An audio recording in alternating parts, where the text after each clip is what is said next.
Assalamualaikum warahmatullahi wabarakatuh. Bismillah walhamdulillah wassalatu wassalamu ala rasulillah wa ala alihi wa sahbihi wa mawalah. Subhanaka la ilma lana illa ma 'allamtana innaka antal alimul hakim. Allahumma rzuqna al-ma'arif ar-rabbaniyah wal lataif ar-rahmaniyah wal ulum al-laduniyah wa ballighna rutbatal ihsan wa wahdat asy-syuhud walhamdulillahi rabbil alamin.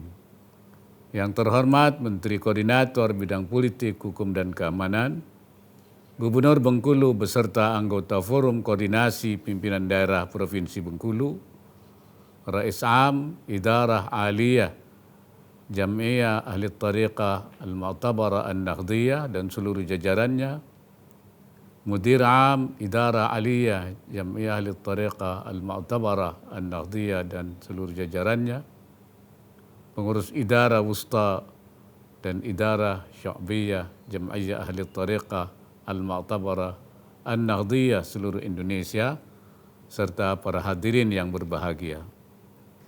Marilah kita bersama-sama panjatkan puji dan syukur kehadirat Allah Subhanahu wa Ta'ala, karena atas limpahan rahmat dan berkahnya kita semua dapat bertemu meskipun secara daring pada musyawarah kubra Jam'iyah Ahli Tariqah Al-Mu'tabarah An-Nahdiyah tahun 2022.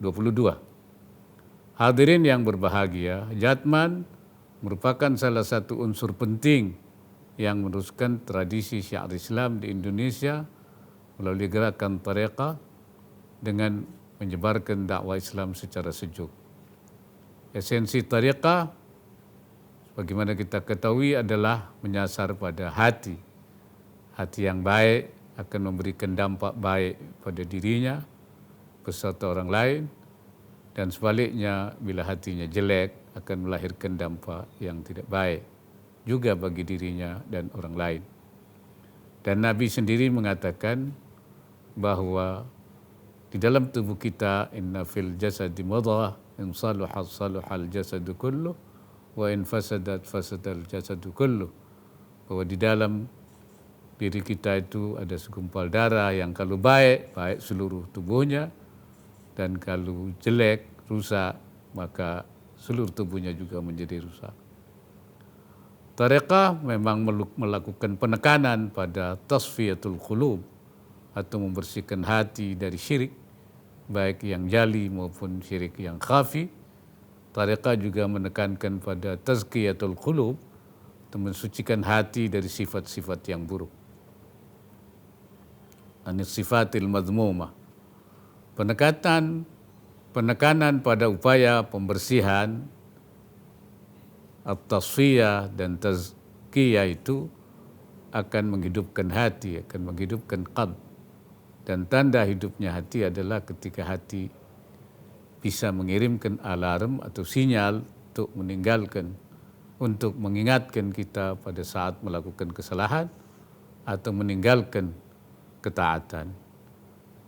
Di sisi lain, orang yang hatinya sudah mati atau mautul qalb ditandai dengan tidak ada rasa sedih saat tidak melakukan ketaatan dan tidak menyesal saat melakukan kesalahan.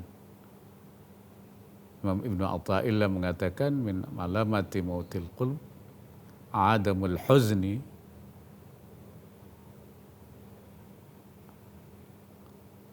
adamul uzni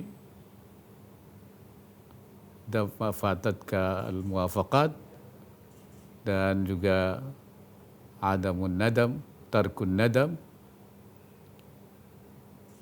minaz zalal, min wujudiz zalal. Artinya hati itu, tanda mati itu tidak ada rasa sedih manakala dia meninggalkan sesuatu ketaatan, dan dia merasa tidak punya rasa penyesalan terhadap apa yang dilakukan dari kesalahan. Esensi tariqah lainnya adalah pada upaya menjaga hidupnya hati untuk melahirkan perasaan-perasaan beribadah, masyairil ubudiyah, perasaan bersaudara, masyairil ukhuwah, dan perasaan kebangsaan, masyairil wataniyah. Pada saat yang sama, esensi tariqah juga mencapai metode untuk menempuh jalan taubat dan jalan untuk kembali kepada Allah dengan meraih ampunan Allah.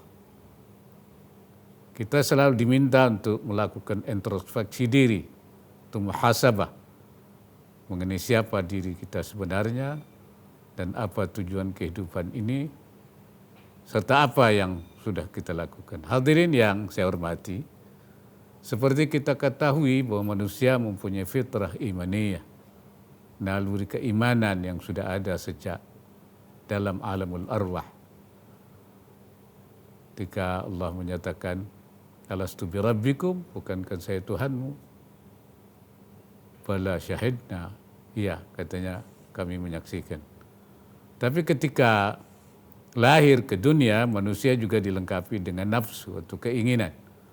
Seperti disebutkan dalam Al-Quran yang menyatakan zuyyina linnas hubbus syahawat minan nisa wal banin wal qanatiril muqantarah minadh dhahabi wal fiddati wal khailil musawwamah wal an'ami wal harth dzalika mata'ul hayatid dunya wallahu 'inda husnul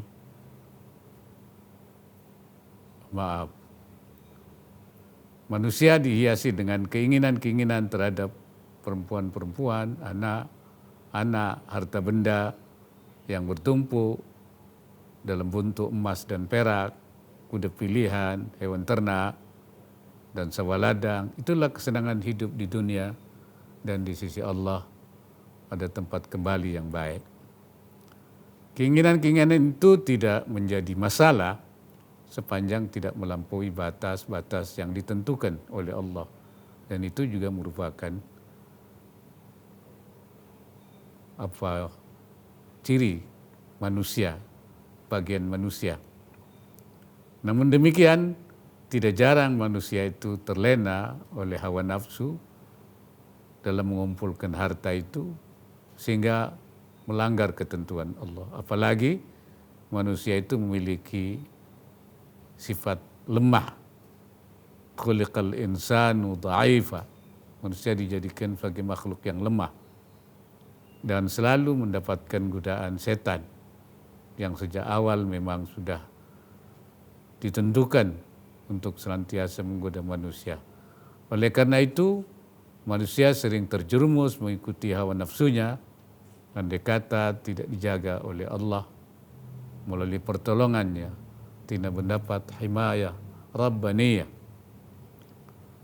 Nah, untuk memperoleh himayah rabbaniyah ini, manusia harus terus berusaha mendekatkan diri kepada Allah dengan terus melakukan at-tasfiyah dan tazkiyah, karena pertolongan Allah itu yang berupa nur rabbani atau cahaya yang datang dari Allah yang akan diperoleh oleh manusia manakala hatinya bersih dari syirik maupun dari sifat-sifat yang buruk. Sehingga Ibnu Athaillah menyatakan syuruqul anwar ala hasabi safail asrar, turunnya cahaya Allah itu sesuai dengan kejernihan hatinya. Hadirin yang berbahagia, tapi melaksanakan ajaran agama, menjalankan ajaran Islam bukan berarti kita harus meninggalkan dunia. Kita masih mempunyai tugas untuk memakmurkan bumi. Oleh karena itu perlu juga dibangun generasi mu'ammirin yang memakmurkan bumi sesuai dengan perintah Allah dalam Al-Quran. Wa ansya'akum minal ardi wasta'marakum fiha. Dia telah menciptakan kamu dari bumi atau tanah dan menjadikan kamu sebagai pemakmurnya.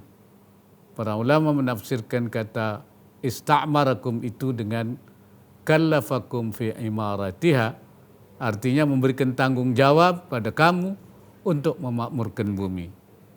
Memakmurkan bumi itu bisa dilakukan melalui kegiatan yang bersifat material dan juga bisa bersifat peradaban, maddiyan wa hadariyan. Dan untuk memakmurkan bumi itu dapat dilakukan dengan pengembangan ekonomi, baik yang menyangkut sektor pertanian, industri, perdagangan, pertambangan, keuangan, dan lain-lain. Dan kunci utamanya untuk memakmurkan bumi itu adalah melalui pengembangan sumber daya manusia yang unggul, yang menguasai ilmu pengetahuan dan teknologi. Hal ini sejalan dengan program pemerintah yang menekankan pembangunan sumber daya manusia serta pemajuan ilmu pengetahuan dan teknologi. Dengan demikian, bermuamalah dalam urusan duniawi sebenarnya tidak dilarang oleh agama. Bahkan dianjurkan sepanjang urusan dunia itu diperoleh melalui cara-cara yang dibenarkan oleh syariah dan tidak melalaikannya, tidak melupakannya, bahkan tidak menghancurkannya.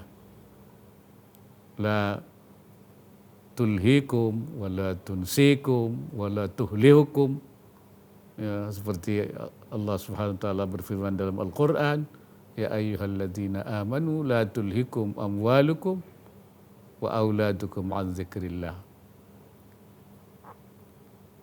Janganlah sampai hartamu, anakmu itu membuat kamu lupa kepada Allah. Saya berharap Jatman dapat terus menjadi pembimbing umat agar di satu sisi umat menjadi umat yang hatinya bersih dan selalu ingat kepada Allah, dan di sisi lain juga umat juga menjadi manusia pembangunan yang memakmurkan bumi, dan ini sebagai gambaran dari insan kamil, itu manusia sempurna yang kita cita-citakan. Saya ucapkan selamat melaksanakan Muktamar Nasional bagi Jatman. Semoga Muktamar Nasional ini dapat semakin memperkuat kontribusi positif Jam'iyah Ahli Tariqah Al-Mu'tabarah An-Nahdhiyah bagi Islam dan bangsa. Semoga Allah Subhanahu wa taala senantiasa memberikan inayahnya dan meridai setiap ikhtiar yang kita lakukan. Wallahul muwaffiq ila aqwamit thariq. Wassalamualaikum warahmatullahi wabarakatuh.